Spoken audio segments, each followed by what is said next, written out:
Hello guys, welcome to my channel. We're gonna start the day with a very easy recipe. I learned how to do this recipe when I was 12 years old. It was given to me by a friend of my mom's. Letty, thank you so much for this recipe. It's been a part of our tradition, especially now for Thanksgiving. We definitely having cheesecake. So let's get started with the recipe. We're gonna use 1 bar of Philadelphia cream cheese. We are gonna use 2 eggs, half of lime.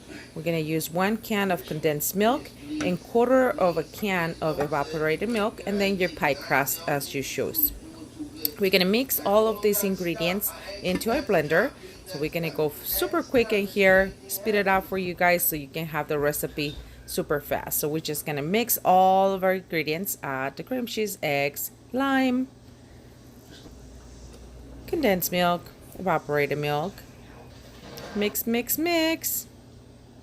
And we're gonna put it on our pan. Beautiful. And then now we're gonna put it in our oven at 350 degrees Fahrenheit, and we're just gonna leave it there for about 20 minutes. Keep an eye on the consistency that you like, and voila, we have a very creamy, delicious cheesecake. I hope you guys like this recipe as much as my family do. So thank you again. As always, thank you for stopping by. We'll see you next time. Subscribe if you haven't, and we'll see you with more recipes and more ways of savings for our homes. Bye bye.